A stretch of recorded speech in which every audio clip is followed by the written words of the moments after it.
Hello and welcome to ashford.com. You are watching an interesting video on persistent bullying can cause depression and anxiety and contribute to suicidal behavior.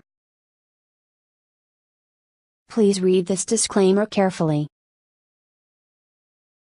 Still considered a rite of passage by some, research is now attempting to understand why victims of childhood bullying are at risk of poorer outcomes in adulthood, not only for psychological health, but also physical health, cognitive functioning and quality of life. Though there is no universal definition of childhood bullying, the term is often used to describe when a child repeatedly and deliberately says or does things that causes distress to another child, or when a child attempts to force another child to do something against their will by using threats, violence or intimidation. The U.S. Department of Health and Human Services, DHHS, quotes studies that show the most common types of bullying are verbal and social. Name-calling -44.2% of cases, teasing -43.3%, spreading rumors or lies -36.3%, pushing or shoving -32.4%, hitting, slapping or kicking -29.2%, leaving out -28.5%, threatening -27.4%, stealing belongings -27.3%, sexual comments or gestures -23.7%, and email or blogging -9.9%. The health impact of bullying on children is complex. Research shows that persistent bullying can cause depression and anxiety and contribute to feelings of suicidal behavior. The DHHS, however, says that media reports often oversimplify the relationship between suicide and bullying. Most young people who are bullied do not become suicidal, they state, and most young people who die by suicide have multiple risk factors, beyond bullying alone. As well as the psychological impact of bullying, though, studies have shown that children who are bullied may also be prone to physical illness, not only during the period in which the bullying took place, but in later life. But other research shows that the long-term health effects of bullying on the victim are potentially much more far-reaching and serious. A 2014 study from researchers at King's College London in the UK found that the negative social, physical and mental health effects of childhood bullying are still evident up to 40 years later. The study examined data from the British National Child Development Study, which includes information from all children born in England, Scotland and Wales during 1 week in 1958. In total, 7,771 children from that study, whose parents provided information on their child's exposure to bullying when they were aged 7 and 11, were followed until the age of 50. Similar to modern rates in both the UK and US, 28% of children in the study had been bullied occasionally, and 15% had been bullied frequently. The researchers found that, at age 50, participants who had been bullied when they were children were more likely to be in poorer physical and psychological health and have worse cognitive functioning than people who had not been bullied. Victims of bullying were also found to be more likely to be unemployed, earn less and have lower educational levels than people who had not been bullied. They were also less likely to be in a relationship or have good social support. People who had been bullied were more likely to report lower quality of life and life satisfaction than their peers who had not been bullied. Even when factors such as childhood IQ, emotional and behavioral problems, parents' socioeconomic status and low parental involvement were taken into account, the association remained between bullying and negative social, physical and mental health outcomes.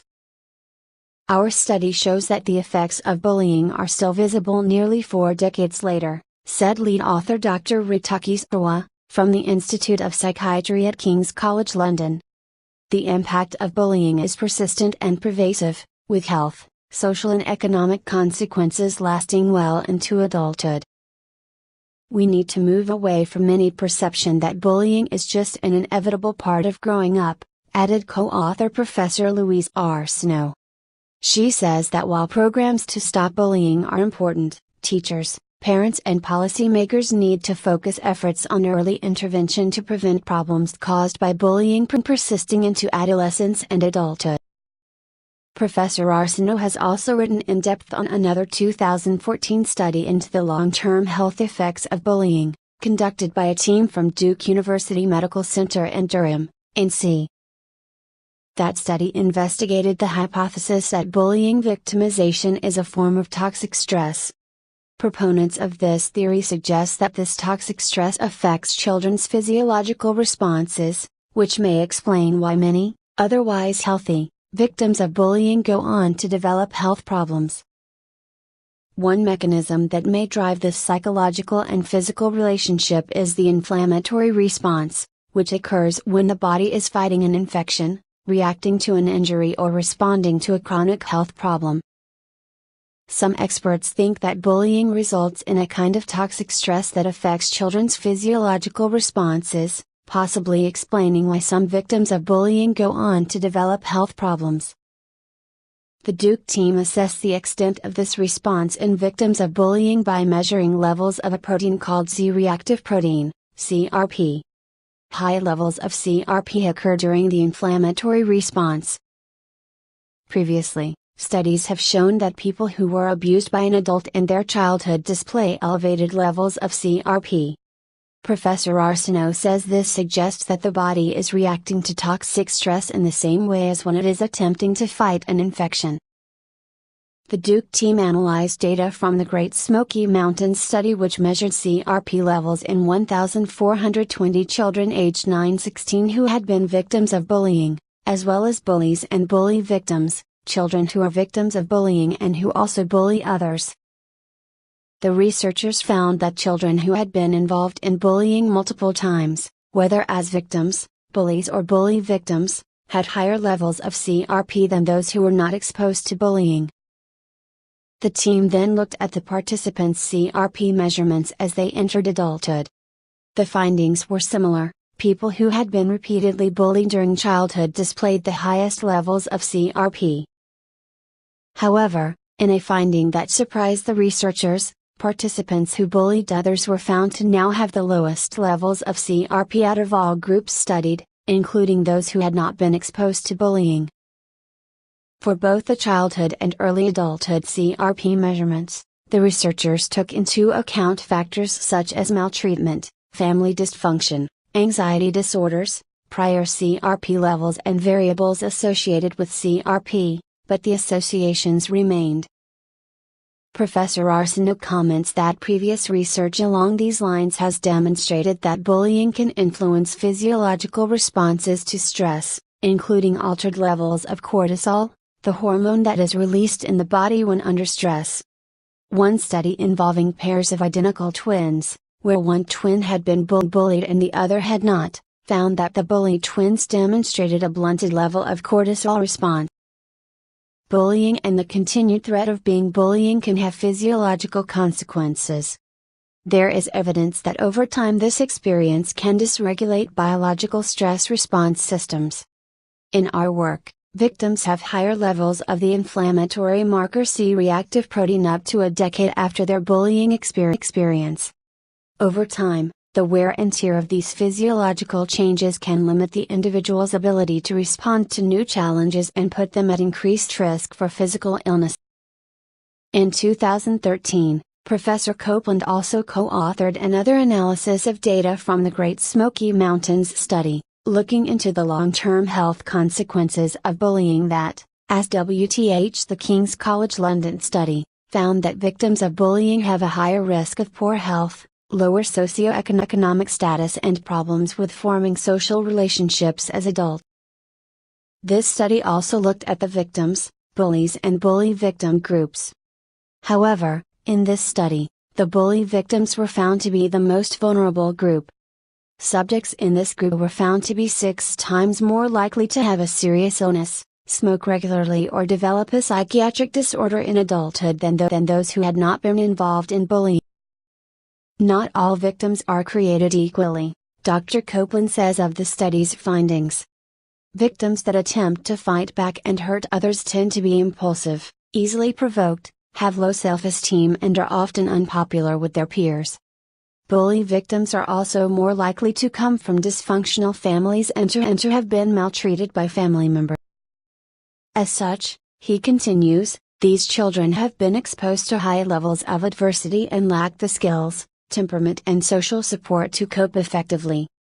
This puts them at profound risk for long-term problems. The 1,420 participants were interviewed at ages 9, 11 or 13, and then followed up at ages 19, 21 or 24-26 years. Nearly a quarter of the children, 23.6%, reported having been bullied, with 7.9% saying they had been bullies, and 6.1% reporting that they had been bully victims. While both victims and bully victims were found to be at risk of poorer health, finances and social relationships as adults, participants who reported being bullies had no association with poorer outcomes in adulthood. It is important to be clear here that bullies do not get off scot-free. Pure bullies do have worse outcomes in adulthood, but those poor outcomes tend to be due to their pre-existing behavior problems and family adversities rather than being a bully per se. For victims, in contrast, the experience of being a victim itself is associated with worse outcomes. Dr. Copeland considers that the most effective prevention programs involve parent meetings, firm disciplinary methods and strong supervision. Once a child has been bullied, it is critical for parents and teachers to be supportive and to ensure that the bullying does not continue, he emphasizes. Too often, bullying is not taken seriously and is treated like a normal rite of passage. Though evidence is mounting for physical health problems in adulthood that are associated with childhood bullying, experts say it is the psychological consequences that remain the most concerning, and which are preventable. Victims of bullying are at increased risk for a range of anxiety disorders, says Dr. Copeland, while bully victims are at risk for depression and suicide. This is tragic because we have effective, tested treatments for all of those problems, he says. The problem is that very few people with such mental health problems get the help they need. References